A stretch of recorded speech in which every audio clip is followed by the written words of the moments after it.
Hello, hello. We live?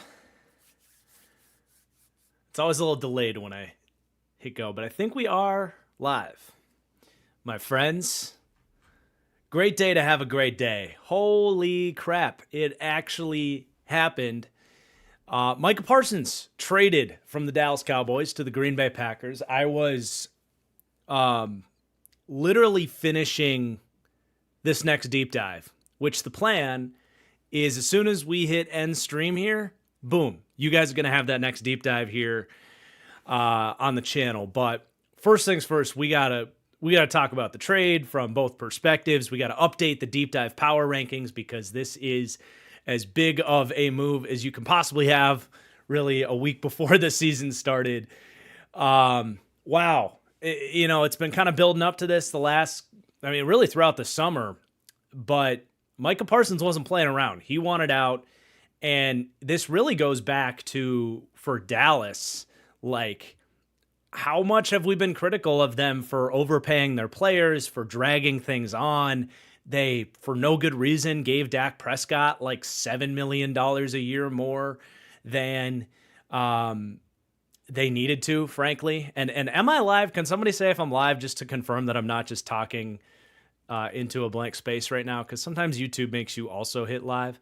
But anyway, whether it's Micah Parsons or waiting on CeeDee Lamb or all the way back to like when they gave Zeke like way too much money before it ever started, like they just have mismanaged their cap so bad that, paying Micah Parsons on top of Dak getting what he got, on top of CeeDee Lamb, they went and traded for George Pickens too, he's like on a contract year, right? So they looked down the barrel of the gun like, God, if we have to pay Micah, Dak, and CD, and maybe George Pickens another $35 million, like they can't make that happen. So they did this to themselves. Obviously, anytime a team trades a Hall of Fame talent that literally gets compared to Lawrence Taylor for how he started his career, the way he rushes the passer off the edge, anytime you trade that player away at 26 years old before he ever even gets a second contract with you, it's insane. And this is like the equivalent of basically the Khalil Mack trade a few years ago, except more. Khalil Mack went for a first round pick and a second round pick swap. That's what people always forget about the Khalil Mack trade. It's like, oh, they traded 2 firsts for Khalil Mack. Well, actually it was a first round pick and a trade up from the second round for the Raiders of about 10 spots. This is 2 first round picks and Kenny Clark, which when it was rumored that the Cowboys were maybe going to trade Micah, Green Bay immediately went to my mind because they're trying to play keep up and add some star talent. They're always kind of in the mix with these trades, but like they did not address the edge group in the draft like so many people thought they would. But I also felt like the Packers had a couple of contracts that they could offer back to Dallas so that it's not a full-on like abort the season for Dallas, whether it was going to be Rashawn Gary or a Lucas Van Ness or even like, Kenny Clark, Devontae Wyatt. They have all these guys that Dallas can kind of get on cheap deals. And then for Green Bay, it makes sense because like you take a little dead cap on Kenny's deal, though probably not that much. I haven't looked at it, frankly. But you take a little dead cap on the front end, and then you're going to be able to front load or back load rather Micah Parsons' contract. So it always kind of made sense to me that Green Bay would be a candidate here. I can't believe they actually pulled it off. I had a tweet going around a couple days ago, like the Almost a Packer Hall of Fame is a legendary team. They're always in the mix for these types of trades, and they never stick the landing. Even when Khalil Mack got traded, it came out that day like Green Bay didn't want to give the extra first round pick. Well, this time around they do it. So, I mean, we're going to break this down from both perspectives here. A lot of people asking like, what does this do to the deep dive rankings and stuff? Well, let me tell you, I got it all in front of us here. So we're going to start on Green Bay's side of things. And we're going to go through the defensive line graphic before and after, the defensive graphic before and after, and the team graphic before and after. So this is why it took so long to go live. I was putting all this together. So this is the before graphic. This is what their D-line obviously looked like before with Kenny Clark. So they were right in the middle of the league with kind of some questions on, if Kenny was going to bounce back and, can Rashawn Gary bounce back? Can Lucas Van Ness take a step up? A lot of potential, but question marks. You go from that, going to build up the suspense a little bit. You go from that now to this. Drop in elite of the elite, Micah Parsons, and they go from middle of the pack pass rush, still good, but now, in my opinion, I think this is right there with the New York Giants for the best pass rush in the league, because now, obviously, Micah, the way he can just dominate, the way they can move him around too, that fits in really well as well. Very similar to the Giants that we've talked about with, and I'm going to kind of bounce in and out of this, but kind of similar to what we talked about with the Giants where, well, you have Abdul Carter, the Micah Parsons comp. You still have those two edge rushers that can play on the outside there. Well, actually, they can just come out and for their rush downs, have Rashawn Gary, Lucas Van Ness that they're excited about, and then bring Micah in and rush him from the inside. Fierce in the chat says, Micah playing 3-tech. No, he's not going to play interior D lineman. Obviously, I didn't take the full time to go in and create a new graphic for Carl Brooks or whoever's going to step in. We did the same thing with the Cowboys. But obviously, Rashawn Gary's going to see a lot less chip help. Micah's going to get a lot of the attention, but the way they're going to be able to scheme these guys around, move them around, you can also keep Micah off the edge, put Lucas Van Ness or Rashawn Gary on the inside. These are going to be your core 4 pass rushers out there on third down, rather. Yes, on fourth down as well, I presume. But yes, I have this as good of a pass rush in the league as it gets. And, there's not really a clear cut, A+ pass rush that is completely foolproof in the league right now either. So that's where they find themselves. But you did see that D-line run defense tank as well. So that's kind of the flip side of this is the Kenny Clark departure for Green Bay is not nothing. They were already going to have some questions on the D-line run defense, and now they dropped to the tied for worst interior D-line for run, or just D-line in general for run defense overall. So while they get much better as a pass defense, they're going to add some much bigger questions to their overall run defense. So this is what this does with my formula for the final defense. So this was before, more of a balanced defense there. This is after. So they do jump kind of tiers from a B- defense to a B defense, but they actually only go up 2 spots with my formula for the defense. Maybe I'm overweighting run defense. I don't know, but they were also a good bit behind 17 and 16. So they're playing keep up a little bit, but it does kind of make sense, right? You got an elite pass rush. You got questions in the secondary for your pass defense. They now come out as your 8th overall pass defense. But now the run defense is in serious question. They are going to drop down to the 27th ranked run defense. And really what this means for me with Green Bay is no doubt their pass defense is in a much better spot. We talked about their overall plan with the secondary is basically we got to win up front.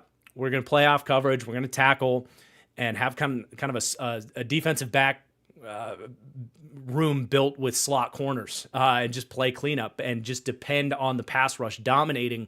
The pass rush dominating was a much bigger question before. Now it's really no question. This pass rush is going to dominate, and the pass defense, like we just saw, is going to get better. But they are going to have to really lean into their scheme to help them with run defense. Maybe they can add another defensive tackle into the mix there. But I also think an area that could help them survive with the run defense, even though they're leaning on Nazir Stackhouse and, Devontae Wyatt to take a step up as a D tackle, Warren Brinson. But where they could make up some ground here is with the linebackers. If Quay Walker and Edgerrin Cooper can take that leap forward and be an elite linebacker duo, which I actually think they have the potential to do. You guys know I'm not the biggest Quay Walker guy, but year 4 should be a bigger one for him. We talked about that in the Packers deep dive. And then Edgerrin Cooper. So if they're kind of leaning into that Saleh, DeMeco Ryans 49ers style of defense where they're going to be athletic up front. They're going to slant. They're going to crash. They're going to run those jet slips at the line and create chaos at the line of scrimmage. That's what this scheme likes to do. Well, if the linebackers can really start to play well within that system, they can be maybe the 20th best run defense. The whole idea with run defense, honestly, in the league is just don't suck. Don't be one of the 5 worst run defenses in the league. Packers fans are familiar with that. They've had those types of defenses in years past. They're kind of on the line of that right now. So you don't want to be where, the Cowboys were. Obviously, with Micah coming over, there's parallels there. But the Cowboys have been in this world where if they're able to play with a lead and they can get after you with the pass rush and dominate that game script, they're one of the best defenses in the league in those game scripts. But when they go against the Packers, the Niners, the Lions, these teams have been able to run right up their throat. That's where the Packers don't want to be. So going to have to really need to see a lot more from those linebackers, and hopefully a guy like Nasir Stackhouse coming out of Georgia, who is a pro-ready run defender, even if he went undrafted, can step up. But it does create at least some questions now in terms of what this does for their overall team ranking. So this was them before. They were our 11th team. Sorry, that's a typo. Forgive me on that. They were the 11th team, right? But 18th defense. That graphic got screwed up. I'm sorry. But anyway, they were 11th overall team and 18th defense. Those ratings are correct. Sorry about that. I thought I proofread these, but maybe something got saved over or something. But anyway, this is where they are now.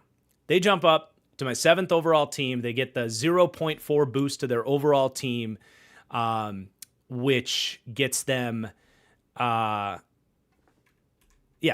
overall in the league. So they jump up to the very top of, sorry, you're getting some spoilers there, but they jump up to the very top of this. Man, I'm full of typos here.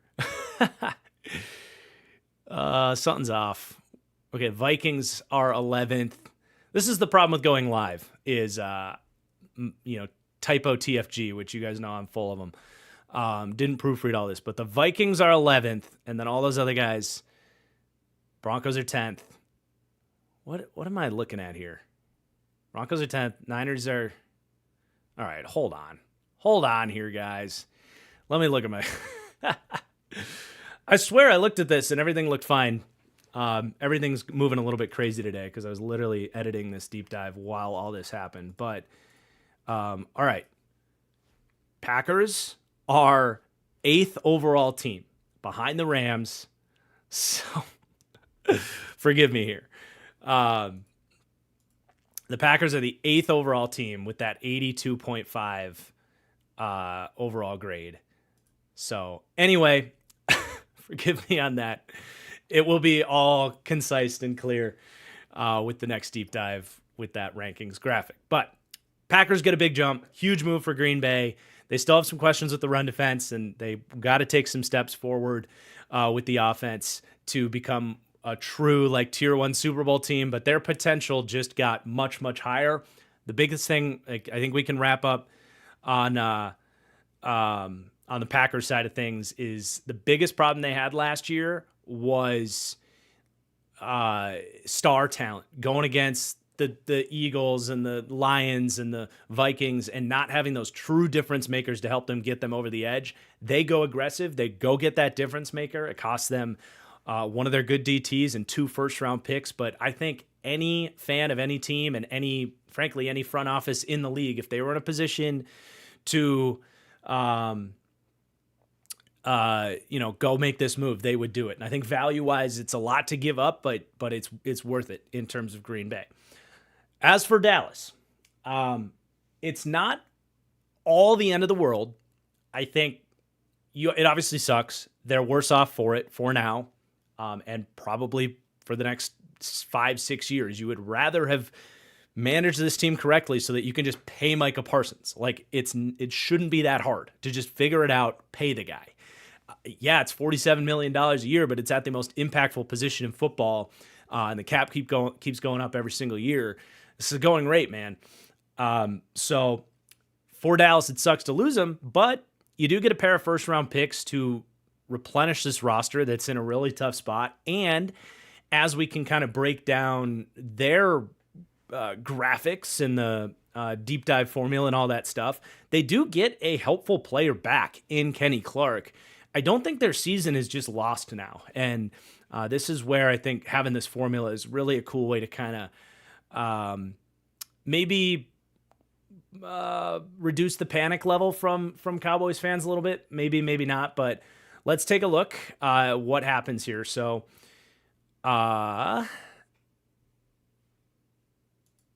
where's something got broken here. Hold on. I just got to reselect the correct window. All right.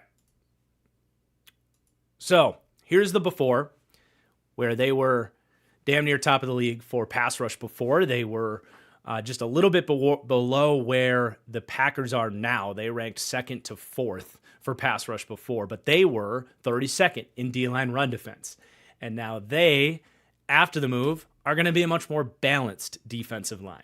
They drop from, and again, I have another typo on this. I'm sorry, guys. I should have triple checked this, but they dropped from the 13th D-line down to 23rd to 24th. I didn't update that B grade for the D-line overall. They would be a C+ grade for D-line overall now. So they do drop down for the overall D-line rankings, and the pass rush is going to just tank, right? You go from a top 5 pass rush down to bottom third of the league, 22nd to 27th. But the D-line run defense goes from dead last now up to middle of the pack, getting a true defensive tackle in there. And Kenny Clark, like, that's something they didn't have. Mazi Smith has just struggled so much in that role. There's been talks about them even cutting Mazi Smith, but Osa Odigizua is a great player, but he's not a dominant run defender. He's good at splitting gaps and stuff, but as a 3 technique, they've been looking for that nose tackle, and Kenny Clark can do that. Now they get some added questions here because Kenny Clark at 29 years old, coming into a new team here, this is what we talked about in the Packers deep dive too. He had a really, really down year last year, and he went from someone that was consistently in the top like 5 to 10 for pressures for interior D-line, and was a much bigger impact as a run defender for the 3 years before that. Last year, he goes down to like 40 pressures and not as good against the run. Really was hard to find Kenny Clark a lot of the time for the Packers, but he was dealing with an ankle injury that it kind of got, we found out about that at the end of the season, and it happened on that Brazil turf week 1. So there's plenty of reason to believe that Kenny Clark, if you go back a year, he's more of like an 85, 86 rated type of player, and that's a legitimate addition. He's probably going to get I don't know exactly where his contract's at, but he's probably going to be here in Dallas for a few years. So you have a much better interior D-line. It's going to free things up for Osa. You're still going to be able to get after the quarterback, not just with those interior guys, but you have now Donovan Ezeraku, a talented second-round pick. You have Dante Fowler coming in on the cheap. You're going to get Sam Williams back in a contract year. Marshawn Nealon's going to get some added opportunities to play here. So you're really just counting on those wild cards off the edge to contribute, and then Kenny Clark to bounce back. This could end up being a pretty good defensive line and make this defense a little bit more balanced. It's not going to be as impactful, and you're not going to have that elite pass defense or anything like that, but it does settle things down a little bit with the run defense, and we can take a look at their defensive splits before and after. So it's kind of funny how these teams are kind of going inverted here in many ways with the Micah Parsons flip. But yeah, they were 9th in pass defense before. They were 31st in run defense after. We know this Cowboys run defense has really been their Achilles heel against those great run teams that they've had to face in big games. Well, now as we look at the new splits, you're hoping, kind of like we said with the Packers, you just don't want to be where the Cowboys were. You don't want to be one of those bottom 2 or 3 run defenses where against the wrong opponent, it doesn't even matter. You can actually set the tone at the line of scrimmage a little bit more here. And while now ranking 26th in run defense as they do now, it might not, be the saving grace Cowboys fans are looking for, knowing that they're losing Micah Parsons. But it just completely changes the identity of this defense, where maybe you aren't getting ran all over. You might not be an elite run defense, but it's certainly not as bad as it was before, really jumping up a couple of tiers where it was a D plus before. Now it's a C. But yeah, the pass defense drops from 9th to 25th. You don't have any go-to pass rushers of like superstar impact. You have question marks in the secondary with some of those injuries. It's just going to be a different looking Cowboys defense with Matt Eberflus. But it might be something that could work out for them. It might not. It's obviously going to depend how well they draft, how well they use that money. You know, if they paid Micah Parsons, for example, you were certainly going to lose. Where am I going with this? George Pickens was certainly going to be gone. So this means they're going to be in a position to actually pay George Pickens now if they want. But there's other guys on contract years too, like Deron Bland was coming up. I feel like there was another guy we talked about in that deep dive, Tyler Smith. Like if you're Dallas, and they put themselves in this position, but would you rather have Micah, Dak, and CD and lose maybe Trey Smith and George Pickens, like, and you get 2 first-round picks in this alternative? It's a debate, at least in terms of like, does this actually make more sense for the Dallas Cowboys from a team building perspective, given the position that they put themselves in? I wouldn't say yes, but it's not the end of the world for Dallas. So yeah, their overall team ranking doesn't change too much. They went from 18th to 19th, and the overall team rankings changed exactly the same. So the Packers get a plus 0.4, and the Cowboys get a minus 0.4 and 2 first-round picks on top of it. So it's kind of really cool to see the formula in use here, where we can apply this and see how this all works out. And then, yes, there is your final deep dive power rankings, not final, but where we're at right now. And yeah, I guess that does kind of spoil who our next deep dive is there, because I forgot to get rid of the -4 on our number 5 team. But that video is going to be dropping here in just a couple of minutes. So Dallas did drop out of that playoff or bust tier for me. They were just ahead of Pittsburgh there. So they get into the frisky and could get into the playoff mix tier, which definitely without Micah Parsons, you shouldn't have firm playoff expectations for them. And then for Green Bay, they just jump up higher in that same tier. They were 11th, and now they are actually 8th. So again, forgive me for the deep dive. Oh my God, my mind is spinning right now for the typo there. The other note there is I did adjust the Falcons for the Caleb McGarry injury. It wasn't enough to drop them below the Falcons. They stay put at that 22 spot. They do drop a little bit in their final team ranking there.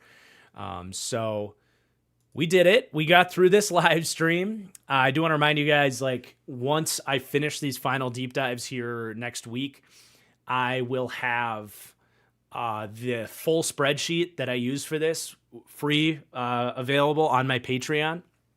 If you want to sign up and support the channel over there, you can get my fantasy rankings and, with draft content and all that stuff. If you want to show your support for the series, Patreon's the best place to do it. But the final spreadsheet where you can keep track of all this with no typos as well, it will all be there on Patreon for free. So at least go over, visit the page, and make sure you're keeping tabs on when I drop that.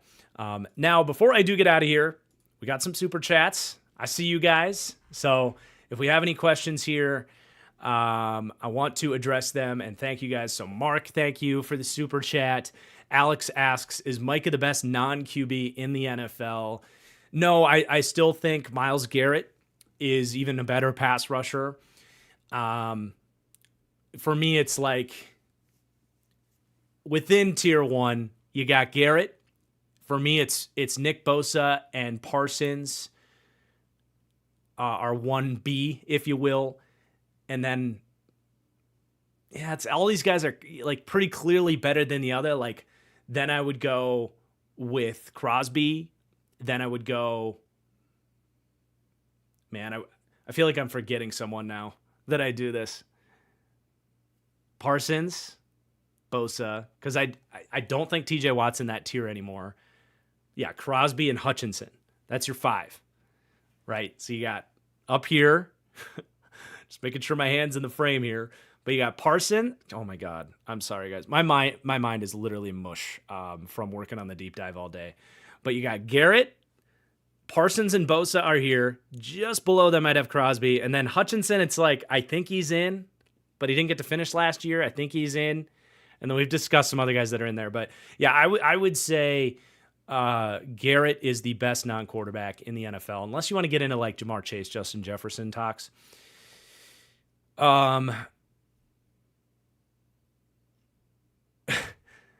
Brandon says, does $188 million buy enough icy hot to fix back tightness? I'm assuming that's Micah Parsons deals with back injuries is what you're talking about there.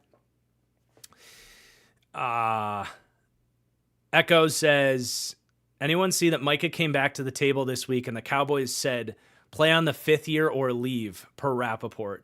Couldn't have done worse if they tried. I believe it at this point. They were trying to play hardball. James says, great trade, but how on the earth are the Packers going to stop the run? I think we analyzed that here today. Thomas still doesn't make up for Creed Humphrey. No, well, I don't know. Gutekunst is winning me back big time, man. Matthew Golden pick, trade for Micah. I'll still have plenty of jabs at his horrible drafting from 2020 to 2022.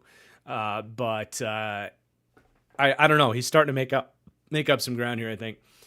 Prodigy says, what do you think about us now having 3 real rushers? Does Gary or Lucas Van Ness get traded? Is Micah likely going to play more off ball than in Dallas? He's not going to play any off ball. The Packers are loaded at off ball linebacker. The only linebacker he might play, as we kind of talked about earlier, is as that inside rush linebacker. So I fully expect this year it's going to be Gary, Lucas Van Ness, and obviously Parsons. Now, with the deep dive luck that we've had, I'm going to drop this live stream, and then we're going to find out that they're trading Rashawn Gary, kind of like when they signed Josh Jacobs and then they released Aaron Jones. But I would like to think that they're gonna roll with these guys, and then Gary this upcoming offseason, I would imagine is going to have to be on the market. I think Gary has a good chance of playing well this year, so that they could get something back for Gary, like maybe get depending how well he plays, like maybe you could get a late 2nd round back for Rashawn Gary from a team like the Bills or the Chiefs or something, recoup a little bit of that draft capital. I don't think they're going to be able to keep paying Gary and Micah, but you're hoping Lucas Van Ness takes that step up. And then as far as usage goes, like it's going to be mostly Micah and Gary on early downs. And then Lucas Van Ness will rotate on early downs. But I talked about it earlier. Like, I think their go-to 3rd down rush package is going to be those 3 edge rushers out there with either Micah standing up and doing his over the guard, over the center thing, or you're going to take one of Gary or Lucas Van Ness and slide him in his rush as a 3-tech. So all 3 of those edge rushers are still going to play a lot here. And then from Doodle Bob says, what do you think about the value? It's about what I expected. 2 firsts and a player was kind of what I was projecting. So it definitely adds up for me. I think value-wise for both parties makes sense. I don't know if the Cowboys were going to get more than that from anybody else. Reven says, team is young, so 2 firsts not as tough to lose. I totally agree. Brian Gutekunst hasn't really been good with his 1st-round picks anyway, other than hopefully Matthew Golden this year. So I agree. I think losing 2 firsts for Green Bay that you're now hoping are going to be late firsts, it's they've made enough draft picks in recent years, right? They're hoping these guys can fill in. Andrew says, as a Cowboys fan, I'm now a Philly fan. Go Birds. Wow, that was that escalated quickly. The Anchorman quote. Noah Lansing says, Jerry must think it's 1989 again. Yeah, I mean, I've kind of defended Jerry over the years. I can't really defend Jerry at this point. He let it get to this point, and that's a back-breaking fact for Cowboys fans. Packers going to win the Super Bowl from Chrysanthony. We'll see, man. We'll see. They still got some questions, but we'll see. And then Super Pony, if the Colts make the playoffs and are picking in the mid-20s, could they trade up into the top 10 for a QB? I think that's kind of the plan for the Colts. I don't want to go fully off the rails with like other conversations here because I do want to watch my Gophers. They're kicking off right now. Though I can't tell you guys to stop giving me super chats while we're here. I mean, I'm very thankful for that. But yes, I think that is kind of the Colts' plan, is to see where they're at with Richardson in a year, see how these quarterbacks in this draft class play out, and then maybe get aggressive. Like, you know, the Bears had to come up for Fields. On the flip side of that, the Chiefs came up for Mahomes. Like, it's possible to jump from 20 to 10 and get a QB. I think that's kind of on their minds, unless their pick is just high enough to take one. Monty did say, what do you think is a fair contract for Nick Benito? If he wanted to get his money right now, he's probably at about, after a breakout year, second round pick, probably like the George Karlaftis deal, like $22 million a year. I think Benito probably wants to bet on himself. If he repeats his production from last year, he's going to be able to demand closer to $30 million. So that's my guess, is that's what the route he's going to go. What hurts more, Micah or Luka? I mean, I think it just depends how big of a basketball fan you are. I mean, Luka is probably a bigger blow to the Mavs, right, than losing Micah. But I don't know. Like, if I haven't even talked about the fact that, like, dude, I freaking love, like, I've always just adored Micah Parsons. The fact that he's a Packer now, like, I am getting that jersey as soon as it's available. But like, Micah's, not that Luka isn't a likable player, but God, Micah's just so sick. James asking about what does the cap look like in future years for the Packers. They're not in a horrible spot, frankly, because they, like, Jordan Love's contract is going to age well, and they don't have like superstar players getting massive contracts that they're dealing with. Now they do with Micah, but that's a good problem for them to have. But, like, you know, Zach Tom got way less than I thought he would. They're in a pretty manageable spot cap-wise. That's another reason why I thought they would be in a position to go get Micah, because all of the other teams that are like in a position to win, that are thinking hopefully can get a Super Bowl within the next couple of years, pretty much all those teams have like their quarterback and then someone else. Like, off the top of my head, that seems to be accurate. Whereas the Packers, it's like, man, we can afford another mega deal in here. So definitely makes sense. But all right, guys, I'm going to hit end stream. Don't do any more super chats. I'm not going to see it, but do stick around, because literally as soon as I hit end on this, I'm going to be dropping that Chiefs deep dive right now. So you can go watch that, go watch some college football, have a good night. And I should be back on Saturday with the next deep dive. But love you guys. Appreciate you guys. Go Pack Go. Cowboys fans, I'm sorry.